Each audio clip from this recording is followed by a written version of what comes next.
Okay, welcome to Crystal Lake Entertainment Presents Horror at Multiverse. And I'm your host, A.F. Stewart, and our guest today is Elle Marie Wood, who's the horror track director at Multiverse. And so tell us a little bit about yourself. Who are you and what do you write?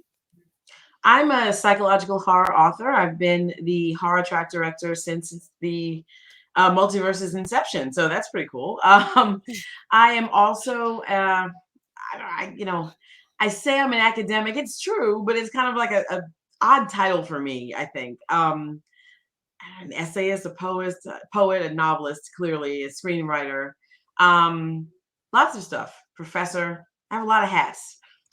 Don't we all?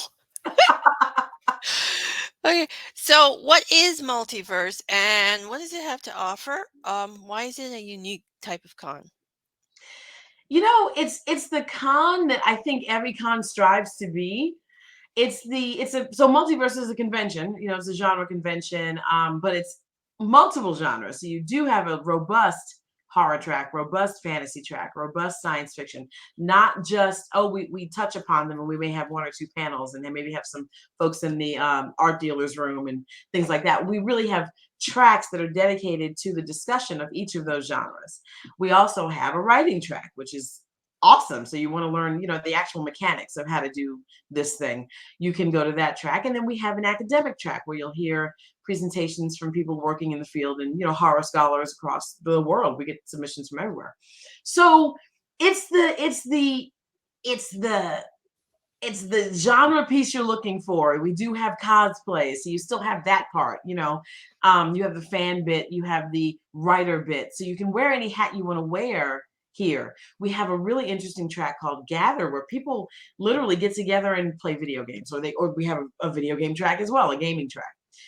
We have, they get together, they play games. They get together, there's a create track where you make things. So we have rooms if you need to decompress. We have all sorts of things, and it's the con experience that exists for people who are looking for something different, looking for tangible information to come away having felt like you've learned something. And that's whether you're a new, writer, new congoer, or a seasoned professional.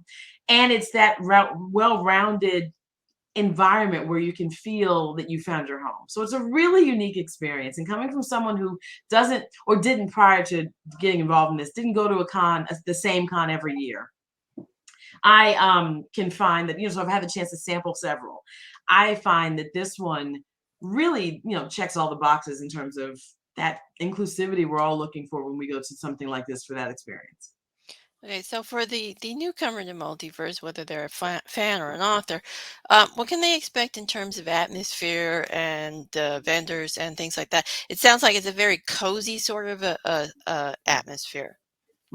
Cozy, yet there are a lot of people. So it's a nice experience in that you don't feel there's always something to do. Let me say that. Your calendar it'll be difficult to pick. And that's a good thing, because you can say, well, I want to go to a horror discussion this hour. Then the next hour I'm going to a fantasy discussion. The next hour I'm going to learn how to write something. And the next hour I'm going to go make something. And that's not the experience that I've found anywhere else. We do also have like a art like a, what do you call those rooms where people are selling the books and the artwork and the Vendor jewelry rooms. and things like that, a vendor room.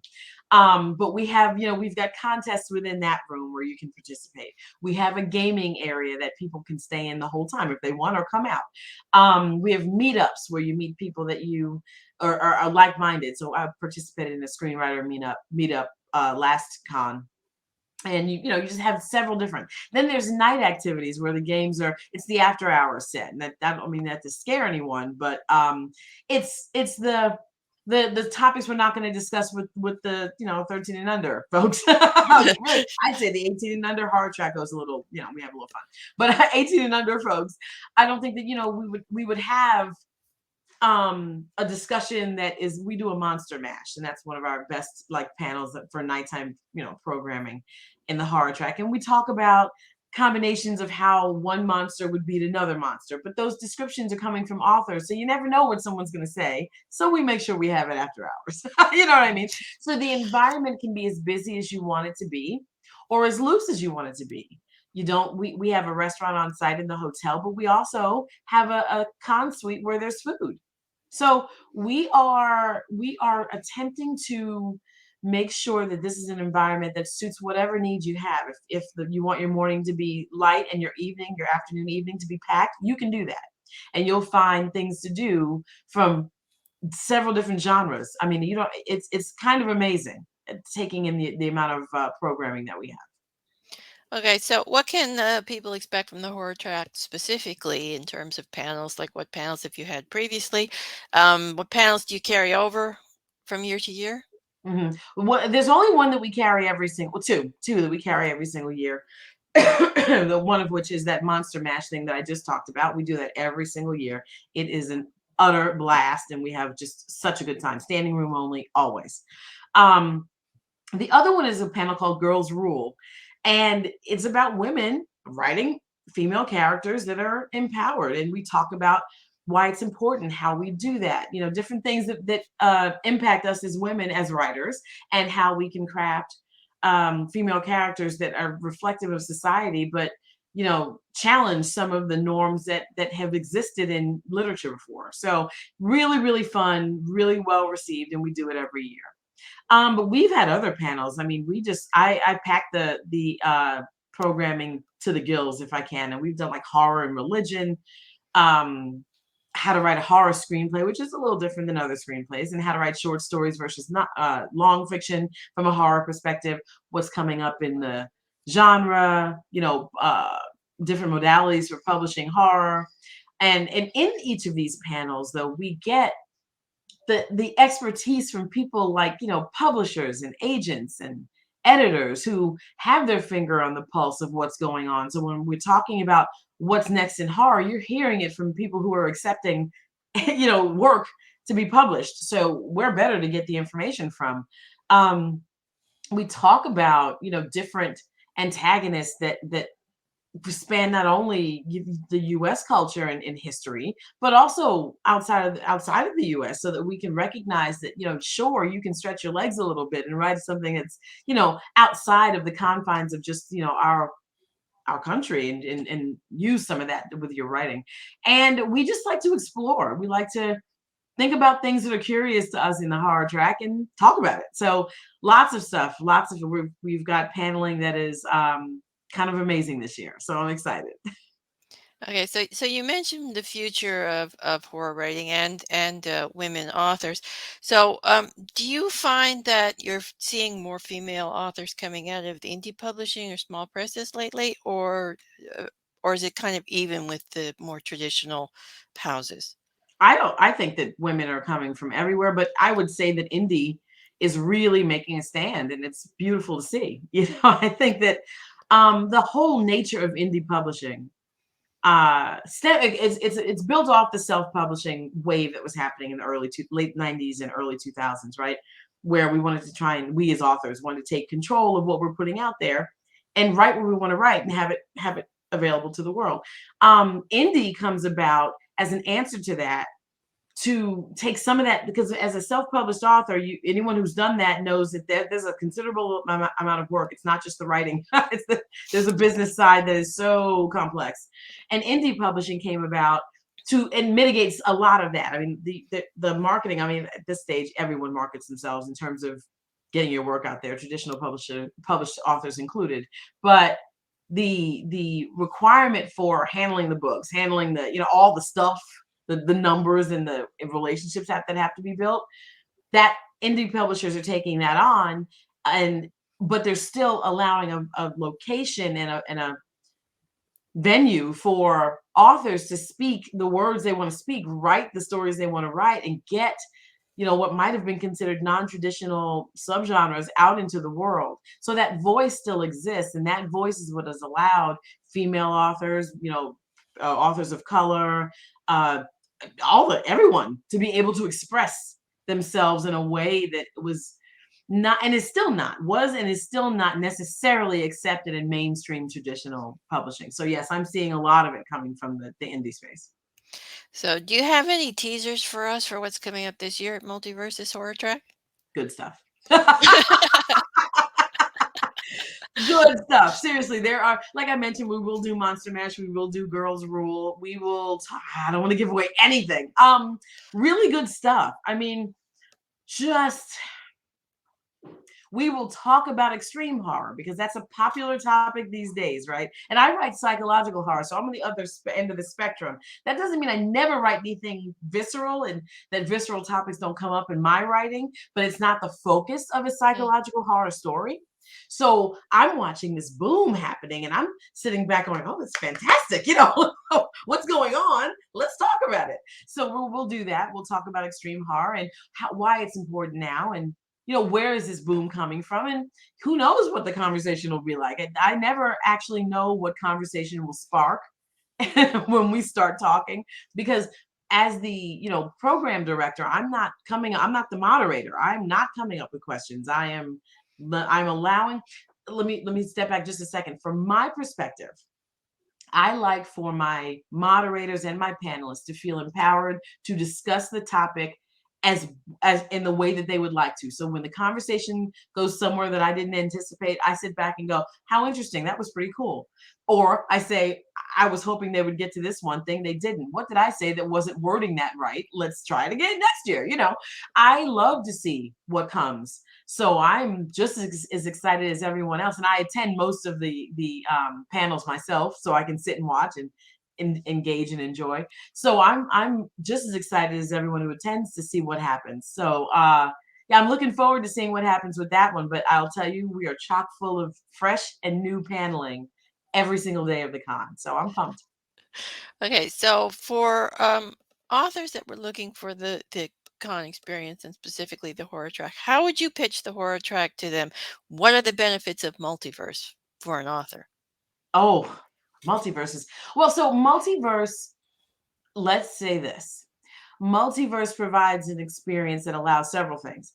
Not only interacting with, people in the genre, people who have been writing for 20, 30 years, people who have just been writing, doesn't matter. Not only does that exist, because I think you can find that at many of the cons, but there is an environment that encourages community here at Multiverse, so that you have the opportunity to talk to each other when you're at the con suite trying to get some food together. You have the opportunity to have the conversations after a panel, talking in the hall. You get that moment where you can talk with our panelists and our moderators and anyone who's walking the hall, because everyone here is in such an approachable mode when they come to multiverse, that it's just that feeling of connection.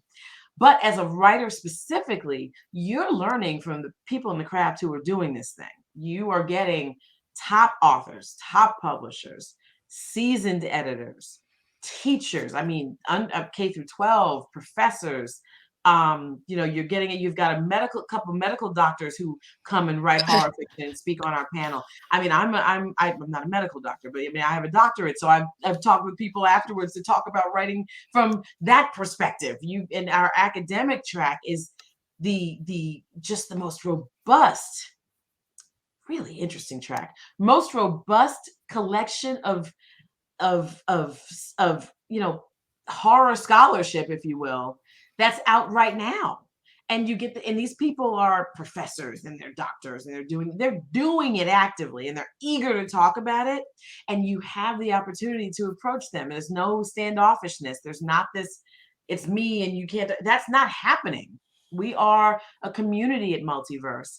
And I think that as a writer, the opportunity to actually rub shoulders and actually get down to the nitty gritty of a conversation rather than the, oh, I admire your work and that surface level discussion is so unique that it's the con I wish I had known about when I was a young writer. I'll be frank. But I'm so excited that I found it now, as a person who's been doing it for, let's not talk about how many years. But I'm happy to be here and watch other people and help other people get that sense of community and help them realize that, yeah, you found your con home because you'll learn how to write that story, go to your room and write it, and someone will help you critique it later that day if you like. So that's the beauty of multiverse, I think. Okay, so what's your favorite part of running the horror track? And do you have a favorite panel that's happened over the years? Yeah, I love coming up, listening to the discussions. Frankly, I come up with these great ideas in my room, this little room here, and then I write them down. I'm like, let's see what happens, and I love seeing what happens. Frankly, I love listening to the conversations. I mean, I am watching people that I respect sit on these panels. I'm listening to the people that in the audience, challenging those people, and I'm going, I can't wait to hear that answer. This question was fantastic. I wait to hear the answer. And I love that I can continue to learn something every year. My favorite panel is Monster Mash. That's why we do it every year. I love it because it's not I'm sorry about that. It's a panel that is not only fun. I mean, a lot of times people will just say, I had such a great time at this panel. But there's so much more to that. It's like a pop quiz. Okay. The panelists are being quizzed, and that's so me saying you have people who are writing novels and short stories and movies and whatever, and they're getting up there and having to quickly figure out why they think this beast could beat this other beast. Their argument has to make sense. The audience has to decide if it makes sense or not. So everyone is having to think outside the box because we're not talking about, you know, the simple ones like Dracula versus Frankenstein. That's an easy enough pairing. The guy who does Mark Abbott does the multiverse monster mash for me every year, and he comes up with the most obscure monsters to pit against each other. And you get this moment of trying to think around a problem, but to do that, you have to either know about that antagonist or learn about that antagonist really quick and try to figure out how to weave a story.